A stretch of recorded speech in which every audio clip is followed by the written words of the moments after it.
بسم الله الرحمن الرحيم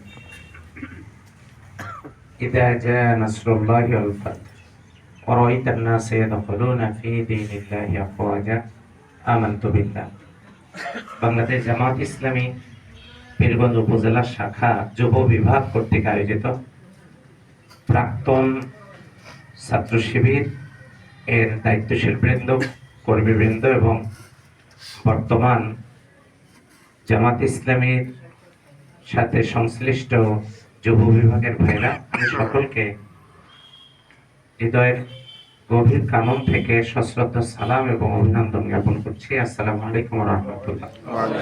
আজকের এই অনুষ্ঠানে সভাপতিত্ব করছেন সম্মানিত উপজেলা আমির, উপস্থিত রয়েছেন উপজেলা সেক্রেটারি, নায়েবে আমির, সম্মানিত নেতৃবৃন্দ, সম্মানিত ভাইরা।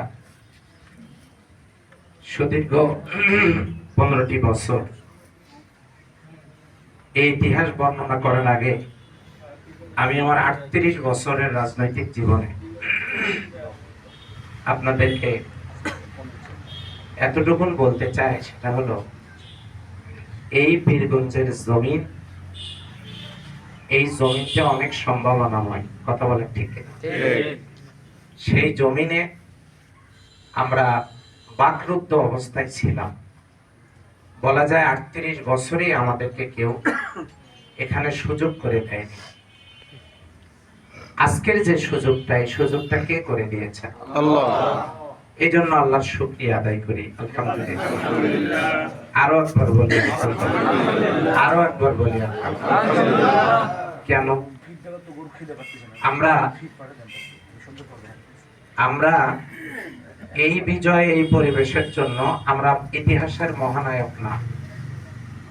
এই বিজয় দিয়েছেন আল্লাহ, এবং এই বিজয় জন্য যদি কাউকে স্মরণে রাখতে হয় তাহলে সেটা অবশ্যই এ দেশের ছাত্র এবং জনগণ, তারা সবাই মিলে চেষ্টা দ্বারা এই বিজয় আল্লাহর রহমতে আল্লাহ আমাদের জন্য পরিবেশের আনুকূল্যতা দান করেছে।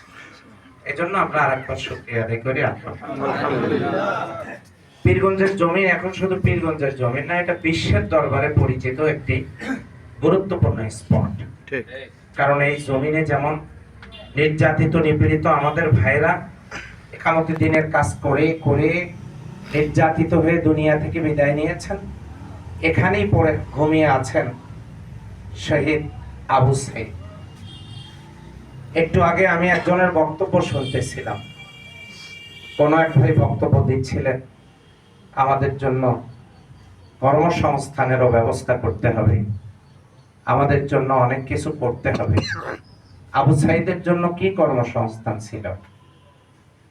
আজকে আত্মসমালোচনার বিষয়,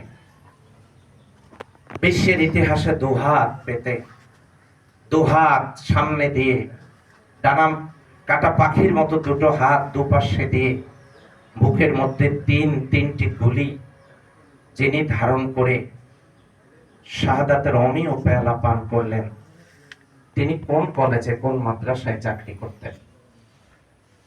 আজকে যারা ইসলামের কথা বলে বলে ওয়াজ নসিহত করে লক্ষ লক্ষ টাকা ইনকাম করে পকেটস্থ করছেন, কতজন আলেম বক্তা এই বুকটা পেতে দিতে পেরেছে? তারা তো মঞ্চে বিপ্লব করেছে অনেকেই। এই আবু সাইদ কোন প্রতিষ্ঠানে চাকরি করত? এই আবু সাইদ, সে ছিল একজন ছাত্র, ছোটবেলা থেকে সংগ্রামী একজন মানুষ, অন্যায়ের বিরুদ্ধে দাঁড়ানো একজন মানুষ, বুকটা পেতে দিয়েছে, শাহাদাত বরণ করেছে। আপনি চাকরি করে কি করবেন? বউ বাচ্চা নিয়ে থাকবেন, সংসার করবেন, করলেন তো অনেক কিছুই, পালিয়ে পালিয়ে আত্মগোপনে থাকলেন তো অনেক দিন পর্যন্ত। জামাত নেতৃবৃন্দ জেল খাটায়, আপনার কোনো সংবাদ খুঁজে পাই না আমরা, আপনি পরিচয়টুকুন দিতে পারেন না। আজকে সময় এসেছে একটু আত্মসমালোচনা করার। যে লোকগুলো কারাগারে একের পর এক কারাগারে নিমজ্জিত হয়েছে, তারা তো নিশ্চিহ্ন হয়ে যায়নি, আল্লাহ তাদের মর্যাদা বাড়ায় দিয়েছেন। যে আবু সাইদ পড়াশোনা করে, একটা চাকরি করে, বিয়ে করে সংসার করতে পারত, তার একটা পরিবারেই তার পরিচিতিটা থাকতো। আজ থেকে 4 দিন পূর্বে আবু সাইদের বাড়িতে মার্কিন যুক্তরাষ্ট্র থেকে 3 জন প্রতিনিধি এসেছে। আবু সাইদ এখন গোটা বিশ্বের একটা মডেল। তার পরিচালিত আন্দোলন, তার নেতৃত্বের আন্দোলন এখন ভারত পাকিস্তানে ছড়িয়ে পড়েছে। ঠিক। আজকে সে বিশ্বময়, বিশ্বের কাছে সমাদৃত একজন ব্যক্তি।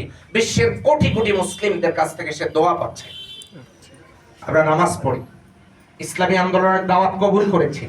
আমরা কি পেরেছি এমন নজরানা পেশ করতে? আমরা পারিনি। আমরা হযরত সুমাইয়াকে দেখিনি, কিন্তু যখন পরশুদিন দেখলাম আমাদের এক বোন মাত্র 6 দিনের বাচ্চাকে রেখে শাহাদাত বরণ করেছে, তিনি এই আন্দোলনের শহীদ হয়েছেন। 6 দিনের বাচ্চাকে রেখে তিনি আন্দোলনের মাঠে গিয়ে শাহাদাত বরণ করেছেন। আমির জামাত সেই বাচ্চাটার মুখে চুমু দিয়ে বাচ্চাটাকে সারাটা জীবন লালন পালনের দায়িত্ব আমির জামাত তিনি আল্লাহর প্রতি ভরসা রেখে গ্রহণ করেছেন, জামাত ইসলামী গ্রহণ করেছেন। আজকে আমাদের আত্মসমালোচনার বিষয়, আমরা যারা ইসলামী আন্দোলনের দাওয়াত পেয়েছি, ইসলামী ছাত্র শিবির করতাম, আমরা যারা সংগঠন করা ফরজ মনে করি, আন্দোলন করা ফরজ মনে করি, আমরা তো ওই আবু সাইদের মতো হতে পারলাম না, আমরা তো সুমাইয়ার মতো হতে পারলাম না।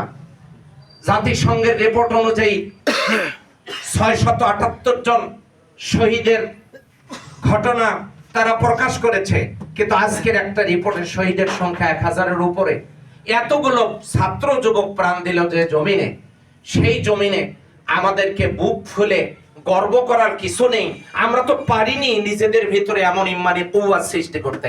আমি আমার রিজিক দাতা মনে করেছি আমার চাকরিকে, আমি আমার রিজিক দাতা মনে করেছি আমার সংসারকে, আমি আমার রিজিক দাতা মনে করেছি আমার ব্যবসাকে। আমি আমার ব্যবসা ছেড়ে দিতে পারি নাই, আমি আমার চাকরি নিয়ে ভাবতে পারি নাই, আমি আমার সংসারের উন্নয়ন নিয়ে কোরবানি দিতে পারি নাই, আমি সময়ের কোরবানি দিতে পারি নাই, আমি আল্লাহর জন্য নিজেকে সমর্থ করতে পারি নাই, অথচ আমি নিজেকে মুসলমান দাবি করি। আজকে সময় এসেছে একটু আত্মসমালোচনা করবার জন্য। সম্মানিত ভাইয়েরা, আপনারা মনে হয় কষ্ট পাচ্ছেন আমার কথা। বিশ্বাস করুন, জামাত ইসলামীকে আল্লাহ রাব্বুল আলামিন সরাসরি সহযোগিতা করতেছেন। কিভাবে? 1 তারিখে যারা নিষিদ্ধ, 5 তারিখে তারা বঙ্গভবনের রাষ্ট্রীয় মেহমান। রাষ্ট্রের প্রধান ব্যক্তি প্রেসিডেন্ট যে জায়গায় বসে, যে দরবারে বসে রাষ্ট্র, বিদেশি এবং রাষ্ট্রের গুরুত্বপূর্ণ ব্যক্তিদের সাথে সাক্ষাৎ করেন, সেই জায়গায় জামাতের নেতৃবৃন্দ জামাতের সাথে নামাজ আদায় করেছেন। তাহলে 4 তারিখে যারা নিষিদ্ধ, 5 তারিখে তারা রাষ্ট্রীয় মেহমান। আপনারা আজকের দিনটাই দেখেন, সকাল থেকে যত আবহাওয়া জটিল ও কঠিন। আমাদের ভাইরা আসবে, আমাদের অফিসে বসার জায়গা নাই, আমাদের অফিসে একটু ছায়া নাই, এত গরমে আমাদের ভাইরা কেমনে থাকবে? আল্লাহর কাছে যখন দোয়া করলাম, আল্লাহ তোমার পক্ষ থেকে একটু ব্যবস্থা করে দাও, আমার বলার আগেই যেন আল্লাহ তাআলা তার কুদরতি ফয়সালা দ্বারা পরিবেশটাকে শান্ত করে দিয়েছে। তাহলে জামাত ইসলামের প্রতিটি পদক্ষেপে আল্লাহ রাব্বুল আলামিন এভাবে মদদ দিয়ে সহযোগিতা করছেন। আমি শুধু আপনাদের কাছে এতটুকুন বলতে চাই, পীরগঞ্জে বেশি না, মাত্র 308টা গ্রাম। আপনারা আজকে শুনে যান, কু আনফুসাকুম ওয়া আহলিকুম নারা আনজির আশিরাতাকাল আকরাবিন। আপনি নিজে বাঁচবেন, আপনার পরিবারকে বাঁচাবেন, আপনার নিকটতম প্রতিবেশীকে বাঁচাবেন।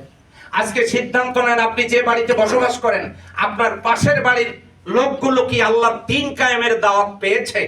যদি না পেয়ে থাকে, বিশ্বাস করেন আপনি আপনার নামাজ আর ইসলামী আন্দোলন দিয়ে আল্লাহর কাছে নাজাত পাবেন না। এই জন্য আজকে থেকে আমাদের সিদ্ধান্ত গ্রহণ করতে হবে, আমার বাড়ি আমি ঠিক করব। কথা দিতে পারেন? পারবো ইনশাআল্লাহ। আমার নিকটতম প্রতিবেশীকে তাকে আমি দ্বীনের দাওয়াত দেব। মাত্র 308টা গ্রাম যদি আমরা ঠিক করতে পারি, পীরগঞ্জে এমন কোন মেরুদণ্ডওয়ালা পুরুষ মানুষের জন্ম হয় নাই জামাত ইসলামী ছাত্র শিবিরকে চ্যালেঞ্জ করে এই পীরগঞ্জের জমিনে দাঁড়াবে, এই সুযোগ আর দেয়া হবে না। এই সুযোগ আর নাই। যেখানেই বাধা সেখানেই প্রতিরোধ গড়ে তোলা হবে। রাজি আছেন আপনারা? আমি কেন আবু সাইদ হতে পারলাম? আমি কেন শহীদ হতে পারলাম না? 38 বছরের রাজনৈতিক জীবন আমি কেন শহীদ হতে পারলাম না আল্লাহর দ্বীনের জন্য? আমাকেও ভাবতে হবে। সম্মানিত ভাইরা, এই জন্য আজকের এই যুব সমাবেশে, আজকের